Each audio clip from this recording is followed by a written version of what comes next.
요한이 역사의 무대에 등장합니다. 그러면서 저자는 여러분 이 사건의 역사성을 강조합니다. 요한이 역사의 무대에 등장할 당시에 로마 황제와 또 유대 총독과 그리고 갈릴리 분봉왕 헤롯 등 이 최고 권력자들, 이른바 이 권력이 있는 자들의 지위가 나열되고 있습니다. 이들은 힘으로 세상을 쥐락펴락하는 실세들이었습니다. 사람들은 이들이 만든 질서와 가치가 생의 의미를 만든다고 동의하고 그들에게 복종하였습니다. 그러나 이들과는 완벽하게 대조되는 한 사람이 등장합니다. 이 화려한 세상과는 완벽하게 대비되어지는 장소에 말이죠. 바로 광야의 세례 요한입니다. 여러분, 광야는 어떤 곳입니까? 여러분, 광야는 아무것도 없는 빈들입니다. 온갖 소리로 시끄러운 도시와는 달리 세상에 관심과 소리가 들려지지 않는 그러한 무심히 버려진 땅, 광야. 그런데 그 광야의 요한에게 하나님의 말씀이 임합니다. 세상의 소음이 완벽히 차단된 그곳에 생명의 소리가 임합니다. 그래서 광야는 이스라엘 백성에게 있어서는 그러한 역사적으로 그러한 상징성을 품고 있는 그러한 계시의 요람으로 여겨집니다. 하나님은 광야에서 자신을 가장 선명하게 계시하십니다. 히브리어로 마라다라고 하는 이 다바르, 우리가 말씀이라고 여겨지는 이 다바르라고 하는 단어와 광야라고 하는 미드바르는 그 어근이 같습니다. 하나님께서 광야에서 말씀하신다라고 하는 이것은 이스라엘에게 있어서는 설렘의 순간이고 구원을 기대케 하시는 그러한 시간인 것이죠. 문제는 무엇이냐? 우리의 영혼이 다른 음성들로 너무나 시끄럽고 분주하다는 것입니다.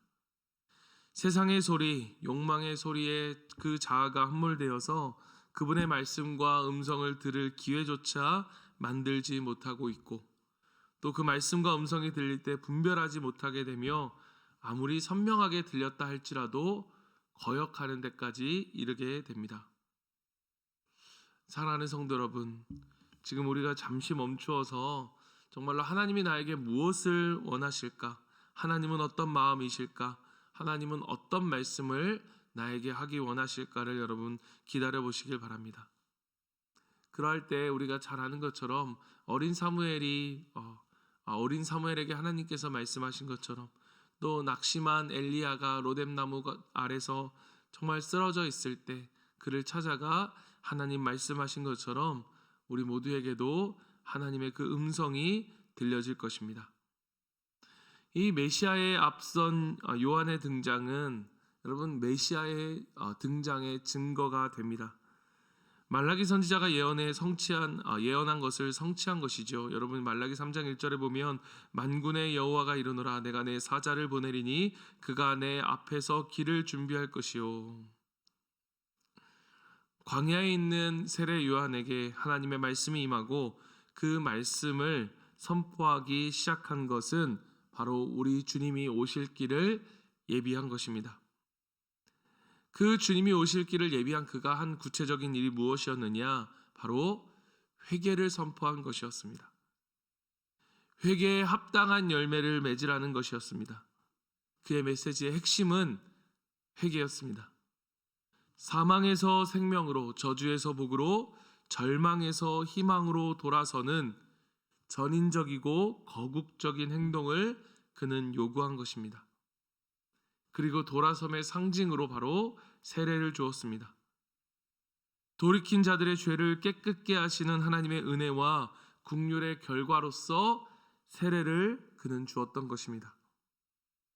그는 이렇게 그들을 구원할 메시아의 오실 길을 준비하고 곧게 하였습니다. 누가는 이사야 40장의 말씀을 인용하여서 이렇게 그것을 더욱더 부각합니다. 무엇을 어떻게 부각하느냐? 골짜기마다 도두어지며 산마다 언덕마다 고르지 아니한 곳이 평탄하게 되며 험한 평지가 될 것이고 그곳에 여호와의 영광이 나타나고 모든 육체가 그것을 보게 될 것이라고 한 그 이사야 선지자의 예언을 그가 인용하고 있는 것입니다. 이사야 선지자가 말하고 있는 골짜기와 산과 언덕의 험한 곳은 무엇을 상징합니까? 죄로 인해서 패어지고 거칠어지고 엉클어진 그러한 인간의 마음, 그러한 상태를 상징합니다. 그러나 그것이 메워지고 곧아지고 평탄해질 것이다. 하나님의 구원에 도래했으니 모든 육체가 구원을 보게 될 것이다. 바로 그 시간을 준비하는 구체적 행동이 무엇이냐? 회개와 세례인 것입니다. 여러분, 이 요단의 혁명적인 선포를 듣고는 사람들이 이 세례를 받기 위해서 요단강으로 몰려듭니다. 그런데 여러분, 뜻밖에도 요한은 그 몰려오는 그들을 우리처럼 환영하며 두 팔 벌려 어서 오세요, 주님의 이름으로 환영합니다 라고 하는 것 대신에 독설을 토해냅니다. 독사의 자식들아.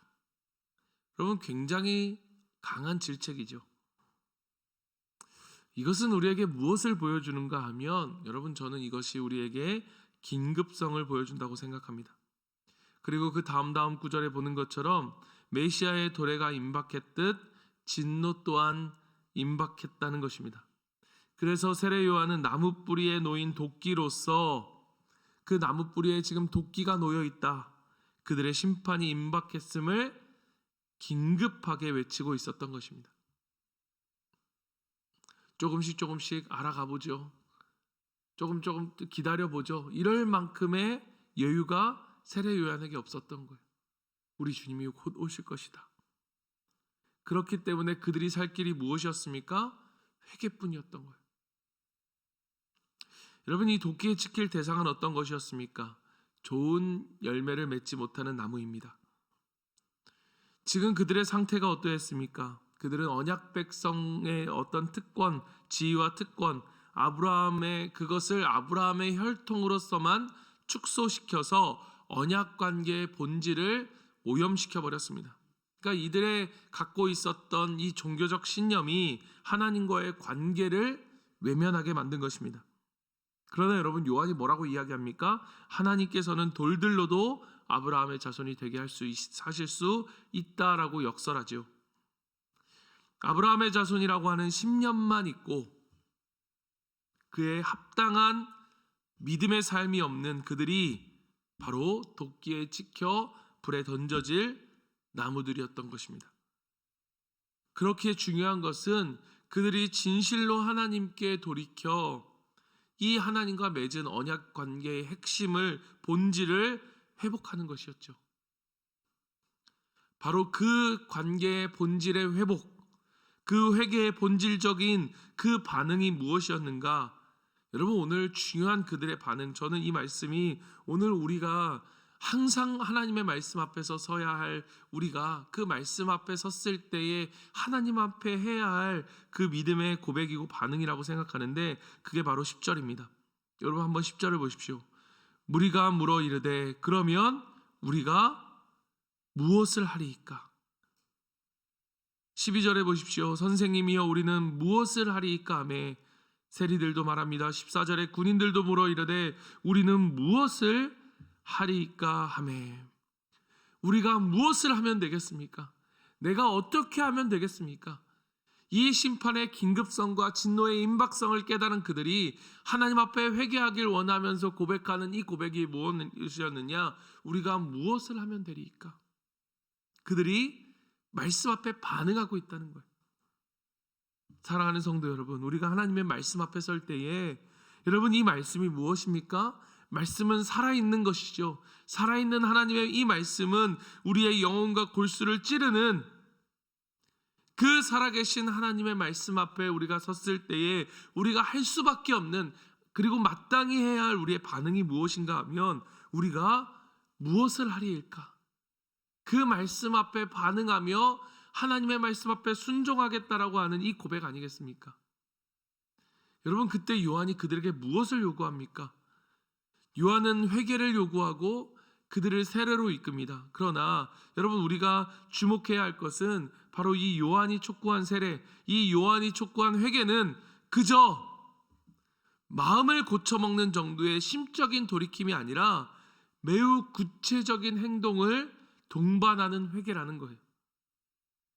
뭐라고 이야기합니까? 11절에 두 벌옷 가진 자는 옷 없는 자에게 한 벌을 나눠주어라. 여러분, 그들에게 있어서, 유대인들에게 있어서 욕구를 금하고 계명을 준수하는 것은 그들이 자랑하는 것이었습니다. 요한은 그런 차원을 요구하고 있는 게 아니에요. 마음의 정결함과 거기서부터 나오는 그 선한 행실의 총체적 삶의 돌이킴을 이 요한은 이야기하고 있는 것입니다. 사랑하는 성도 여러분, 회개라는 것은 주권이 교체되는 거예요. 주인이 교체되는 거예요. 이전까지는 내 마음대로, 내 생각대로 돈을 쓰고 내 마음대로 살아가는 삶이었다면, 이제는 이 회개는 무엇이냐? 내 삶의 주인이 교체되는 것이어서 이 주인이 원하는 대로, 이 주인이 말씀하시는 대로 하는 것이 바로 이 회개인 거예요. 그래서 회개는 세계관의 교체이고 인생의 목표가 바뀌는 사건인 것입니다. 그렇기 때문에 이 회개는 구체적인 결단과 변화가 따를 수밖에 없는 거예요. 그리고 이 회개는 자기 부인의 희생을 통한 사랑의 열매로만이 증명되는 것입니다. 두 벌옷 가진 자가 옷 없는 자를 모른 채 하고 눈먼 돈의 마음을 빼앗기지 않고 누군가의 희생의 대가로 내가 배불리 먹고 누리는 것을 당연하게 여기지 않는 마음이고, 그 권력을 남용하는 것을 단호히 거부하는 삶인 것입니다. 그것이 바로 성령의 충만함의 삶이고, 빛이신 여호와 하나님께서 우리를 비추시는 빛의 삶이고, 하나님 나라의 복에 참여한 삶이요 우리가 살아가야 할 삶인 것입니다. 말씀을 마칩니다. 사랑하는 성도 여러분, 저는 오늘도 이 아침에도 그리고 매 순간 하나님께서 우리에게 말씀하신다고 믿습니다. 분주한 아침 시간에도, 억울한 상황 속에서도, 아픈 병상에서도, 외롭고 고독한 시간에도, 유혹의 생각에 사로잡히거나 그러한 악한 생각에 사로잡힐 때에도, 심지어 교묘하게 자신을 합리화하려는 그 순간까지도 하나님은 우리를 보시고 아시고 우리에게 말씀하십니다. 우리를 간섭하고 방해하려는 것이 아니라 우리를 도우셔서 우리를 바로잡으시고 우리에게 참된 평안을 주시기 위해서 말이죠. 그래서 때로는 살다 보면 이따금 눈물 나고 속상할 때도 있지만, 그러나 하나님 말씀대로 사는 것이 진짜 생명을 얻는 길임을 알게 하시려고 우리에게 그러한 것도 허락하신다는 것입니다. 그때에 우리는 하나님의 음성을 들어야 합니다. 하나님의 음성을 듣기 위해서는 여러분, 우리가 정말로 규칙적으로 하나님 말씀 앞에 서고 모든 일의 시작 속에 하나님의 음성을 구하고 하나님께 여쭙고, 오늘 우리가 이 새벽에 나오는 이유도 그거 아니겠습니까? 오늘 하루의 시작을 주님 앞에 주님의 음성을 듣고 시작하기를 원하고, 또 그 결과가 어떻게 되든지 하나님의 음성에 순종해야 하는 것, 그것이 바로 우리의 삶이어야 하는 것입니다. 사랑하는 성도 여러분, 삶의 작은 것부터 하나님께 맡기기를 시작하십시오. 내 삶의 작은 순종을 하나님께 드리기 시작하십시오. 그럴 때 어느 순간 우리의 인생에 죄로 인해 깊게 파였던 골짜기와 높은 언덕들이 메워지고 평탄케 되어서 우리의 삶이 다시 오실 예수님을 예비하는 삶이 되게 될 것입니다. 내 삶의 주인이신 하나님이 기뻐하시는 삶으로 내 삶의 모든 삶이 주님께 드려지고 하나님께 영광이 되어지는 우리 모두의 삶이 되기를 간절히 소망합니다. 우리 시간 같이 한번 기도하며 나아갈 때, 여러분, 우리가 이 진노의 자식들아, 이 독사의 자식들아 라고 말했던 이 세례 요한이 알고 있었던 이 회개의 긴급성, 여러분, 우리가 이 마음을 안다면 오늘 우리에게 주시는 이 말씀 속에서 하나님 앞에 우리가 해야 할 마땅한 반응은, 하나님, 내가 어떻게 하면 되겠습니까? 오늘 우리에게 주시는 이 말씀 속에서 우리에게 이 회개를 요구하시는 다시 오실 그 주님을 위해 준비하고 그분께 기쁨이 되어지는 우리의 삶이 살기를 소망하는 우리 가운데 오늘 하나님 앞에 물어보십시오. 하나님, 내가 어떻게 하면 되겠습니까? 그 하나님 말씀 앞에 우리가 순종해 나아가기를 원합니다. 작은 순종의 열매들이 맺혀지고 그것들이 풍성하게 맺혀질 때 우리의 삶은 하나님께 기쁨이 되고 영광이 될 것입니다. 오늘 이 말씀을 우리가 기억하며 결단하며 나아가기를 원하고요. 또 한 가지 우리가 기도할 때 오늘 특별히 오늘부터 내일까지 진행되어지는 우리 목자목녀 수련회를 통해서 여러분, 우리가 정말로 하나님의 소명을 다시 한번 깨닫는 귀한 시간이 될 수 있도록 주님 도와주시옵소서. 우리가 세상의 많은 시끄러운 것들을 뒤로 한 채 우리가 조용한 곳에 가는 이유는 하나님의 말씀을 좀 더 선명하게 듣고 싶은 우리의 간절한 마음이 있기 때문입니다. 하나님, 오고 가는 길에 안전을 지켜주시고 진행되어지는 모든 시간 속에서 하나님의 뜻을 알고 하나님의 마음을 깨닫고 하나님 다시 한번 우리가 일어서고 우리의 마음이 새롭게 되어지는 그러한 귀한 시간이 될 수 있도록 여러분 목자 목녀들을 위해서 여러분 기도해 주시길 바랍니다. 또 각자의 기도 제목을 가지며 이 시간 주님 앞에 나아갑니다. 기도하겠습니다. 사랑의 하나님 아버지, 주님 그렇습니다. 우리가 어떻게 하면 되겠습니까? 하나님 아버지, 우리가 단지 마음으로 끝나는 생각으로 끝나는 우리의 삶의